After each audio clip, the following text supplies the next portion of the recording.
Hi, hello. Ikapito ng Nobyembre 2020, araw ng Sabado. Ang oras ay ganap ng ika-8:30 ng gabi, Philippine Time. Sumaatin nawa ang kapayapaan saan man tayong sulok ng mundo sa silong ng langit. Welcome pong muli sa ating YouTube Sanep channel.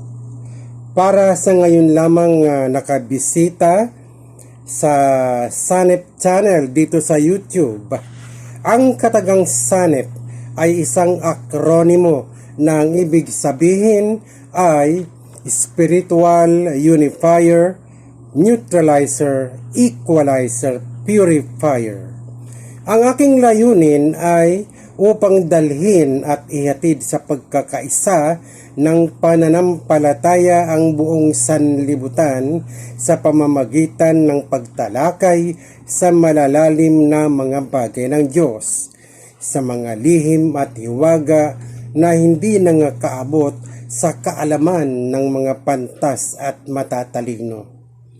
Ipinaalam ko sa lahat, sa inyo pong lahat, ako po ay hindi ninyo pastor, hindi ako pare, at hindi ninyo ako tagapangaral.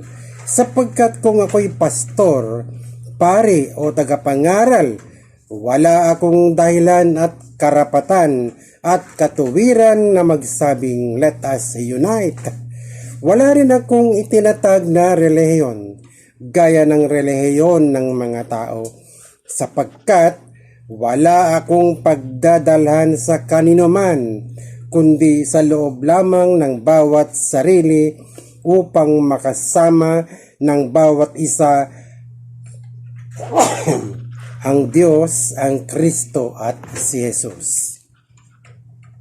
Okay, mga kapatid ko, nasa episode 4 na po tayo ngayon at ang paksang ating tatalakayin ay ang bagong Jerusalem ay ang bayang banal, ang asawa ng kordero ng Diyos.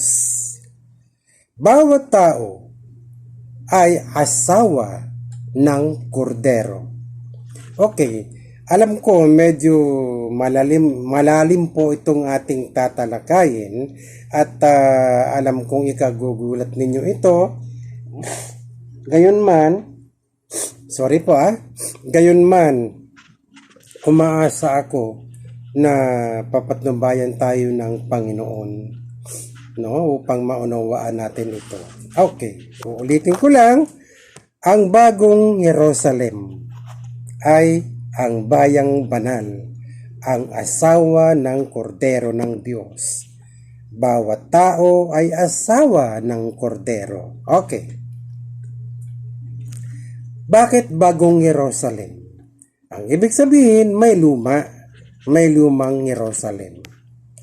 Ang Jerusalem noon ay itinuring ng mga Hudyo, mga Kristiyano, at maging ng mga Muslim na banal na lungsod. Kinilala ito na kabisera, capital ng kaharian ng Juda at ng makabagong estado ng Israel. Ang dating Jerusalem ay itinuring na pinakabanal na bayan ng Judaismo at naging sentro sa buong mundo.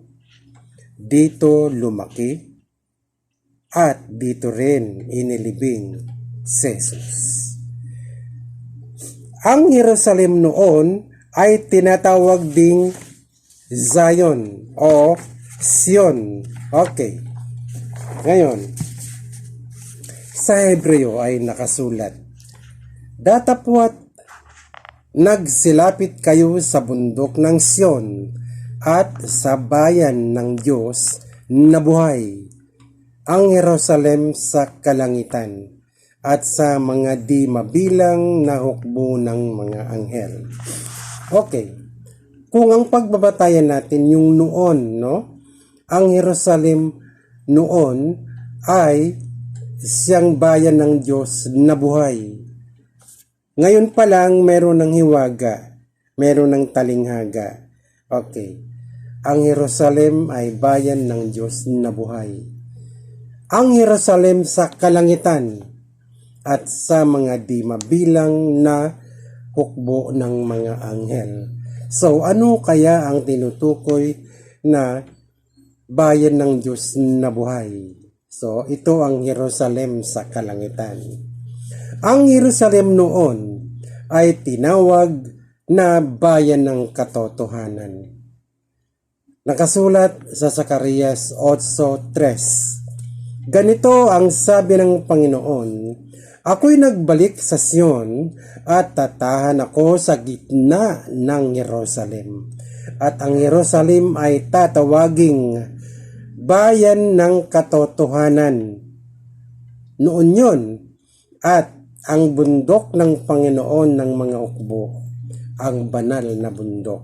So, ang bayan ng Diyos na buhay, ito yung kababasa lang natin, ang Jerusalem sa kalangitan. At ito ay sinasabi naman sa Zacarias, ang bayan ng katotohanan.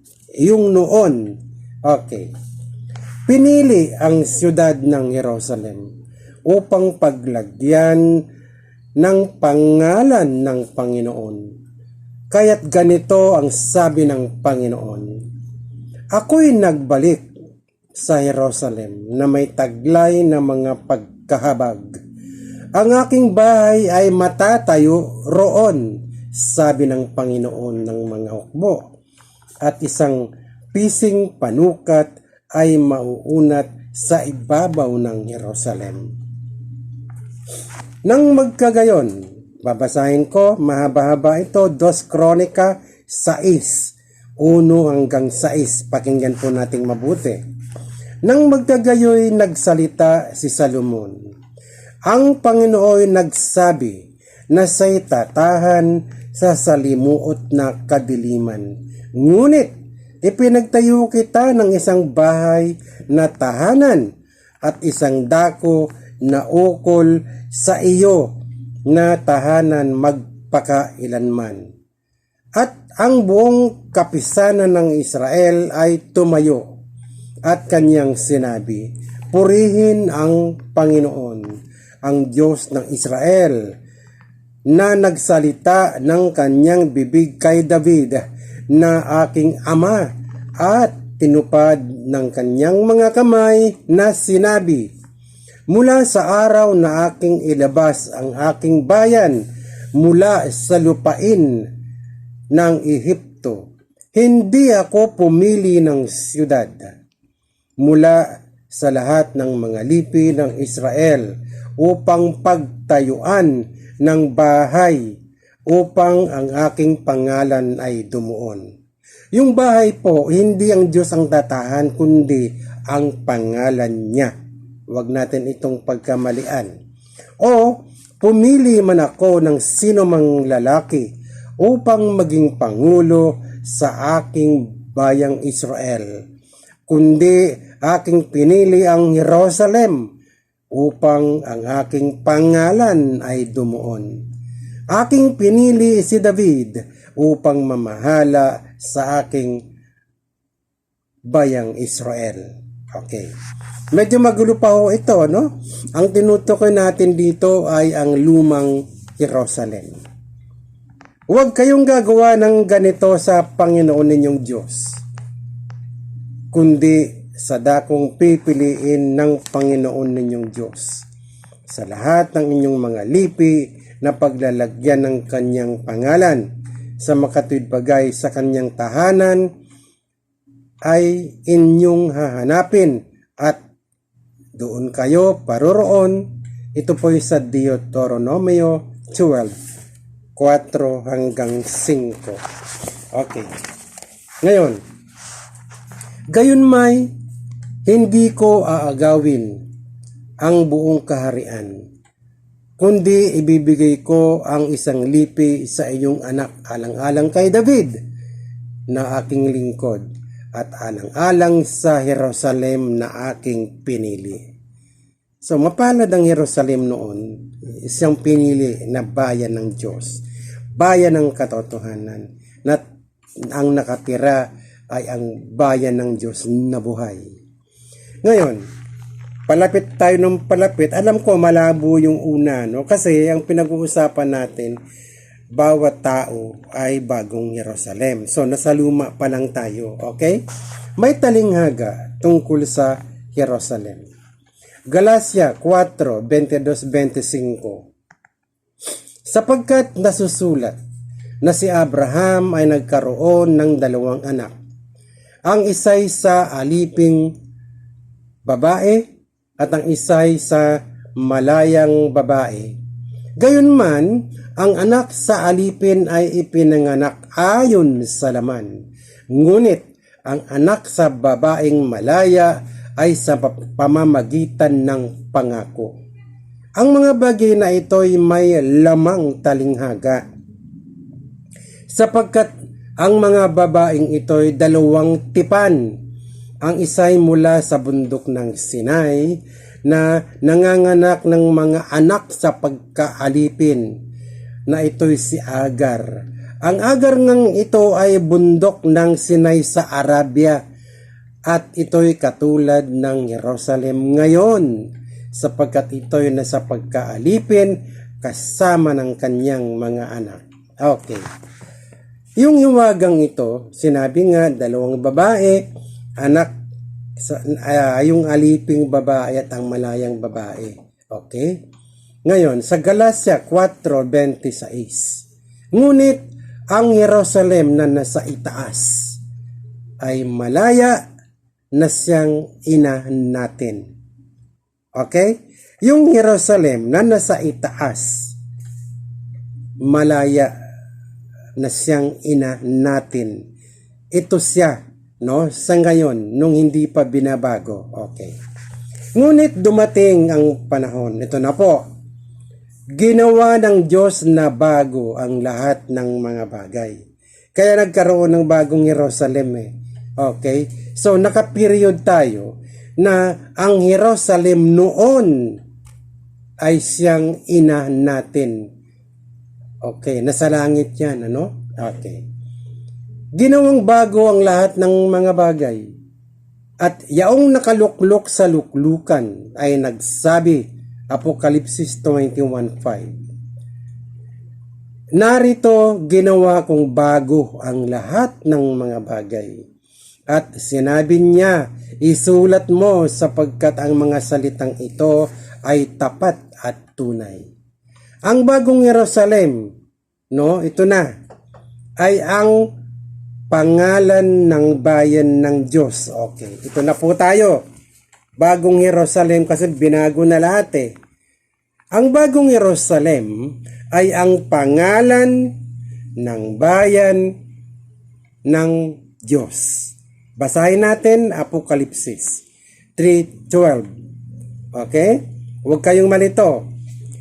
Ang magtagumpay ay gagawin kong haligi sa templo ng aking Diyos, at hindi na siya'y lalabas pa doon.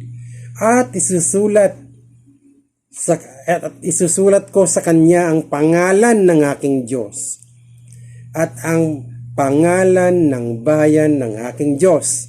So ito na, ang pangalan ng bayan ng aking Diyos. Ano yung pangalan ng bayan ng Diyos?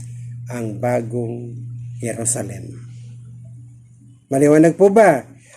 Isusulat sa kanya ang pangalan ng Diyos at ang pangalan ng bayan ng aking Diyos. Ano ang pangalan ng bayan ng Diyos? Bagong Jerusalem. So, na mananaog buhat sa langit mula sa aking Diyos at ang aking sariling bagong pangalan. Nagsasalita ang Panginoon. Okay? Uulitin ko lang, baka tayo malito, no? Isusulat sa kanya ang pangalan ng aking Diyos at ang pangalan ng bayan ng aking Diyos ay ang bagong Jerusalem. At ang Panginoon ay nagsabi at ang aking sariling bagong pangalan. So, may bagong Jerusalem, may bago ring pangalan ang Panginoon. Siya may sabi. Okay, nakasulat. Okay. Ngayon, saka na lang natin yun babalikan yung tungkol sa bagong pangalan. Okay. Ang bagong Jerusalem ay ang pangalan ng bayan ng Diyos na buhay. Ito na.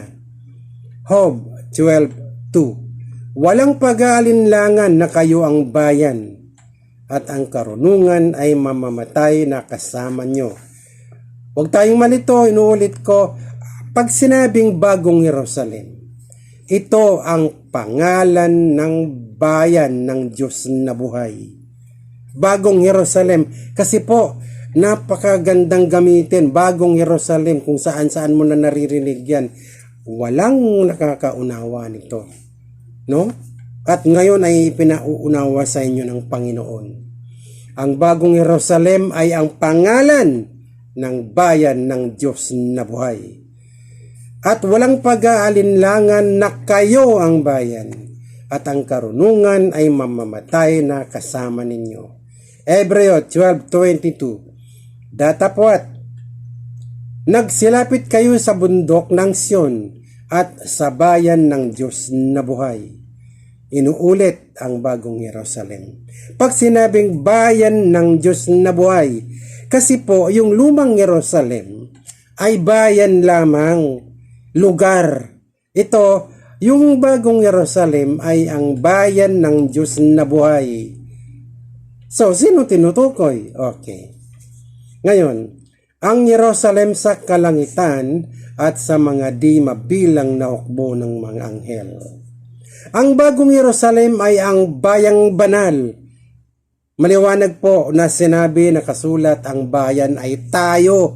So, ang bagong Jerusalem tayo. No? Ito na po, ang bagong Jerusalem ay ang bayang banal. Tayo po yung tinutukoy. Kayo ang bayan ng Diyos. Ang tabernakulo ng Diyos ay nasa mga tao. Nahugasan na kayo, binanal na kayo, inaring ganap na kayo, kaya tayo tinawag na bagong Jerusalem. Huwag nating sayangin po sa ayaw natin at sa gusto, tayo ay binanal na. Tayo ay nahugasan na. Tayo po ay inaring ganap na. Huwag natin itong sayangin, bigyan natin ito ng halaga.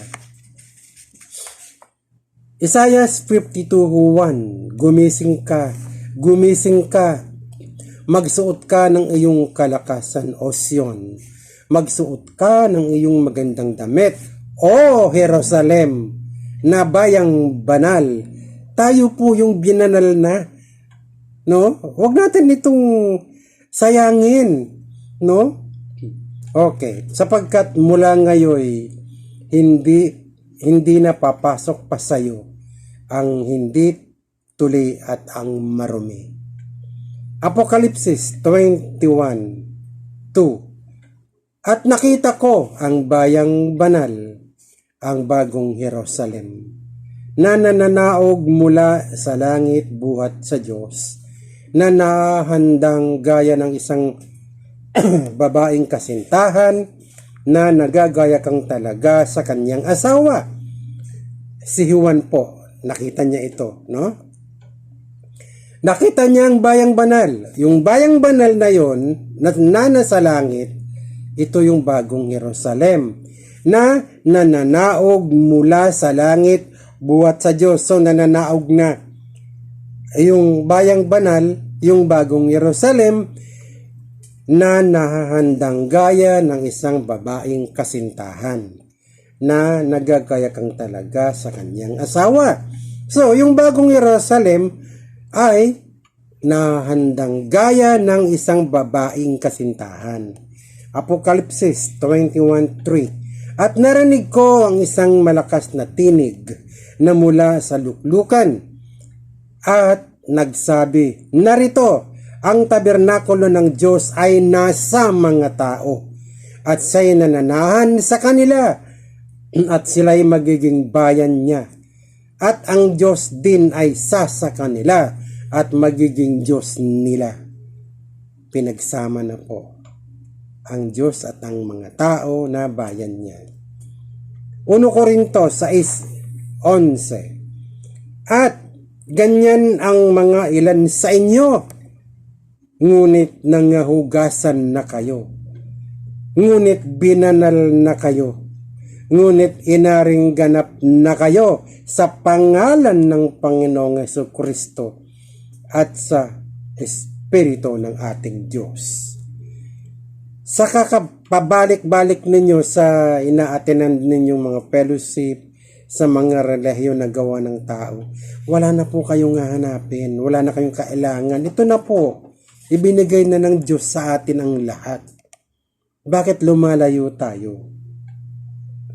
Alam ba ninyo na ang bagong Jerusalem ay ang asawa ng kordero ng Diyos?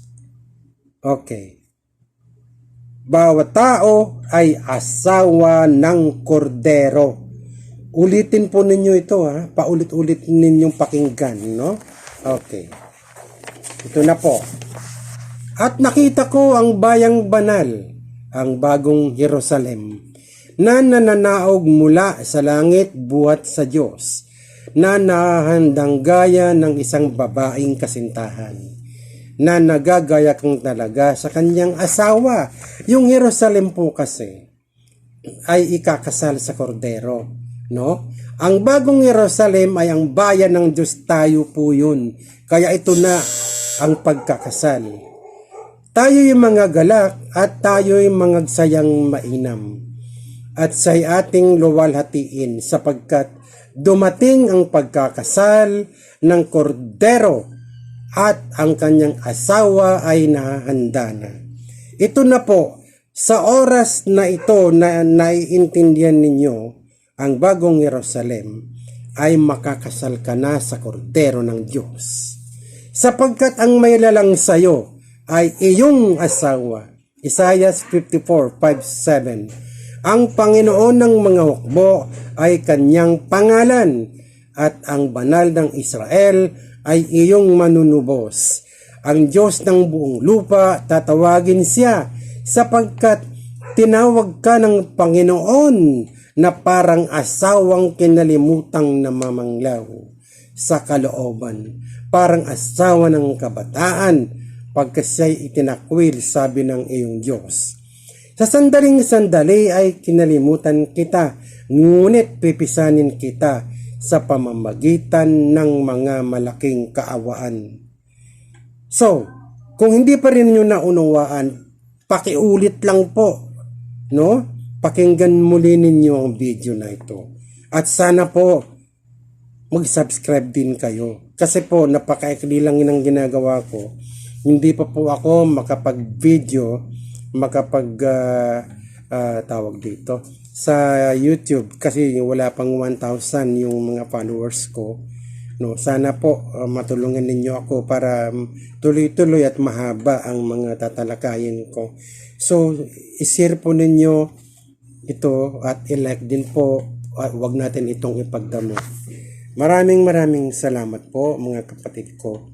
Ito po muli ang inyong Tito Ray Grande, no? At babalik ako sa kalooban ng Panginoong Diyos. Salamat po.